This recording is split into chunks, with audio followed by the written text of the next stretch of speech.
जो मैंने एथे समर्थन देछन समस्त नमस्कार करबा कथा कृतज्ञता जणावा कथा सेटा होची कोन ना दरमा नवा क्षेत्र रे विधायक माने मंत्री माने जो माने कि समाजर सेवा करबा पई आमे राजनीति को जाउछु बोली बारंबार बारंबार जनता को आगे कही थांती जेतेबेले भोट भिक्षा करंती सेतेबेले कहंती हमको भोट दियंतु आमे हमनकर सेवा करी भारत रे अंतत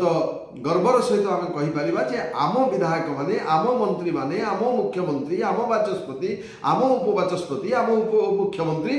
भारतर सबुठ अधिका दरमा पाउथिबा अधिका भत्ता पाउथिबा व्यक्ति विशेष एवं नेता अंतत यही कथा तो आम टे कलर झाड़ी पारू आम टे गर्व अनुभव करूँ जे ओडिशा रे अंतत एति कथा तो आम करिपारिछु आपण सुनी आश्चर्य हेबे अनेक विधायक अछंती जो मानकर तांकर उपस्थान कम जेतेबेले विधानसभा चालुची सेमाने अनुपस्थित रहउचंदी सेमाने अन्य कार्यक्रम रे जाई उपस्थित रहउचंदी कोटे मजा मजलिस रे रहउचंदी एवं निज व्यापार को देखुचंदी बेले ए कथा उठिला कोन 147 जन लोकक भितर जणे लोक भी कहि पारलेनी जणे लोक भी विरोध करेनी ना मोर एतिके आवश्यक न मु जनसेवा करिया पई आछि मोर 1 लाख टका रे चलियो मोर 2 लाख टका रे चलियो मोर 3.5 लाख दरकार नै बेले जणे लोक बारलेनी